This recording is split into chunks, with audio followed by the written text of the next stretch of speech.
Welcome back to Newsmaker Live. Thank you very much for joining us and staying tuned to this program. Earlier on, we were discussing Jazz on the Bay with Eldon St. Remy and, of course, Shemma Adlain. Right now, it's time to discuss consumer affairs, so important to our development. And without a strong consumer association, some of the things that we take for granted would not be in place. Joining us to discuss those issues with VAT on the way. Also, we hear that the labor code is in train. We have the president of the National Consumers Association, Mr. Kingsley St. Hill. He's joined by his PRO, Marius Modeste, also a media man. You've seen him with his camera around the place. Welcome, welcome, gentlemen, to Newsmaker Live. It's a pleasure to have you. Thanks, Clinton, for having us here. Always very short notice. Yes, yes. Must tell us, there's only after 6 you call me. Well, you know, with consumer affairs and with things bubbling in the air, you have to be ready on short notice. So, okay, yes, our voice got to be prepared. It's a good thing we didn't call you at 8 o'clock and told you, you have to be here to discuss some pertinent issues. And the consumers are asking, are demanding answers. But it's very nice to have you. Now, the NCA, let's talk a little bit about the NCA before we go into the meat of the matter. The NCA, tell us about the NCA. What is it there for? And how did this group come into being? I will refer to Marius, who was a founding member. In fact, when I started in 2002, he was defeated by Robertson Henry for the job of PRO, but he has remained with us. So Marius, with Andrew Antoine and Hubert James, were the three founding members. They're still with us. So I'll give way to Marius for the history. Well, thank you very much, Clinton, for having us tonight. The NCA came out of some prompting by our former, well, now returned to the post, to the government, the Honorable Philip J. Pierre, who was the main architect, to a certain extent, pushing us in that direction into getting the Consumer Association going. And we have steadied the course thanks to our first president, Mr. Andrew Antoine. I mean, I think most St. Lucians know him well, and the voice. Yeah, if they don't know him, they would know his voice, calling the talk shows. Therefore, he has kept the course for us until now. We have the new driving force, our new president, Mr. St. Hill, with us. So we tried in the beginning. Now it's 10 years since we first came into being, and during that time we've tried our best to keep the organization alive. We started by going out to the different communities in Soufrière, in Choiseul, in Vieux-Fort. We tried putting things together, but sometimes when you don't have all the help that you need to be able to do something, sometimes it just falls on the wayside. But we still tried our best to keep the organization going, and finally we have opened our new offices. And if most of the public doesn't know now, we have an office just opposite the Lucia, the green building, where we have our headquarters, and it's been manned by some volunteers, imagine. So some friends of mine met me in town. Hey, boy, I see you get a big post, and then you had your tie and your thing and so on. I said, all that is voluntary. None of us are getting paid. We're doing that because we know it needs to be done. It was one of the resolutions also adopted by the United Nations, I think it's 1985 or thereabout. And even President John F. Kennedy was an architect in pushing National Consumer Association. So in that case, we have come a long way, and then we're trying, right now we're in the public domain to try our best to represent. So, but what exactly does the NCA do? I mean, what is the role? Why were you created? We understand the whole need for consumers to have at least somebody apart from the court that they can complain to, you know, if they have problems with goods, with services, or just on consumer issues? I'm glad you asked that question because, and you mentioned the courts. Currently, as we speak, St. Lucia has no Consumer Protection Act law, except under common law of contract, that if I sell you a good and it's defective, then I could only have claim damages in court at common law and contract law. Under our old commercial code, which is still in force, I don't have this section. I've tried to get a copy of the commercial code, but I know that under the commercial code, you must sell merchantable goods. That is, the goods must fit for the purpose I sell them. But since 1962 in the United States of America, when JFK Kennedy moved the bill for the Consumer Protection Act in the States, and he made the point that consumers, as the largest economic bloc, do not have rights. And 1962, the government of the United States decided to start giving consumer rights.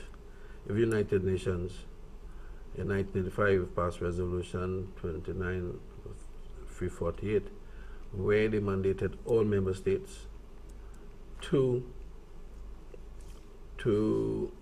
promote consumer rights, and even to promote independent consumer organizations such as the NCA.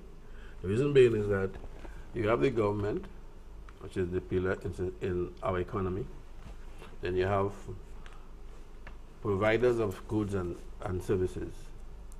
And then we have the consumer, who is the purchaser of the good and service. So therefore the government is there as the regulator, the referee, because you need both. You need merchants for the economy, you need providers of goods and services. At the same time, you need to protect the consumer, you and I, when you and I buy, from unscrupulous businessmen. You follow me? So therefore the independent organization, NCA, is there to monitor that unscrupulous businessmen do not keep practicing, you know, the unfair practices. Now, you mentioned that we don't have a Consumer Protection Act up to this time. I mean, what are consumers to do if there is no law apart from the common law protecting consumers when they go to a store and purchase a good or you know, contract a service? Well, we are happy to note that after, you heard in the budget that it is announced that the Consumer Protection Act is going to be implemented, be legislated in this year. Huh? You heard it. Since 2002, same year we started the National Consumer Association. We've had discussions on the Consumer Protection Bill. That's 10 years. 10 years. And what I could tell you now is that with Mr. King and Ms. Mangal, Tessa Mangal, the minister, when I came in, we made representation to them.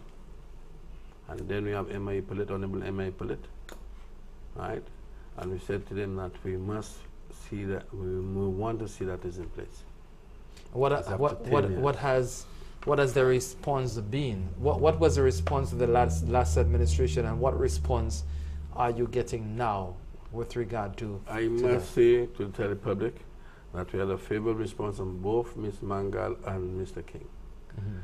Right, these are words, but this time we heard it in the budget address.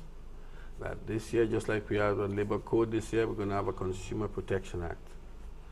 So therefore, for us in the Consumer Association, so when I tell persons that, right, what you can do, we use persuasion to tell merchants, you know, by law, if the good is effective, you know, it's effective, you can't be selling it.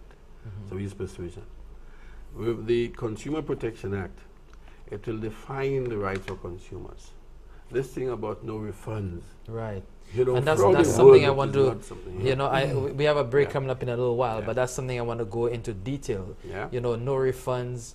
You know, if even though you buy a good and you decide, hey, I didn't really want to buy this, let me return it. It's still in the package. They tell you no refunds. All you can do is exchange, which if I need my money to do something else, I can get it. No, But I think it's worse. Sometimes they tell you no exchange, no refund. There are places when you go, like, but in that case, sometimes you tell the consumer you have the prerogative not to buy, but at the same time, sometimes you maybe you require that merchandise, and at the same time, you saying but you bought it and then you're having problems with it and you want to return it, so you find Clinton, yourself in. I am glad for the example you gave. And that is why we need consumer education to know your rights. If you buy a good from a merchant and it's properly packaged, it's not defective, etc., you cannot bring him in. He, unless he is charitable, take it back because there's nothing wrong with the good. And that is why, with proper consumer education, we are taught, consumers they have to read their labels properly. They must know what they're buying, etc. To return a good, it must be defective, it must be faulty. Because the fault was yours. So if the guy does it, because that's what you the example you said, I bought something and I don't want it. It's a contract already. In contract law, you lose. If it's defective, then you could claim a refund, you could get a repair. You follow me? But if it's not defective, if I go and buy a pair of shoes that is in size 9, and I came for size 9, and I tried it. If the shoe is not defective, I cannot tell the merchant, but look back your shoe and give back my money. I can do that, but you know, he must be charitable. But if the shoe, I bought a pair of shoes, and as I put it, right, it don't stop. I mean, I don't buy a shoe to tear after I wore it once. So then I return it. It's defective. That's not what I paid my money for. But there's nothing wrong with the shoe. I do not think in law, even moral law and ethics, that I could force him to take back the shoe because I say I don't want it. Well, I want us to discuss that a bit and compare what we have here, our system with systems, you know, like the US and in Europe. So stay with us. We're discussing consumer affairs with the president of the association, Kingsley St. Hill, and the PRO, Marius Modeste. We'll be right back to discuss more on this issue.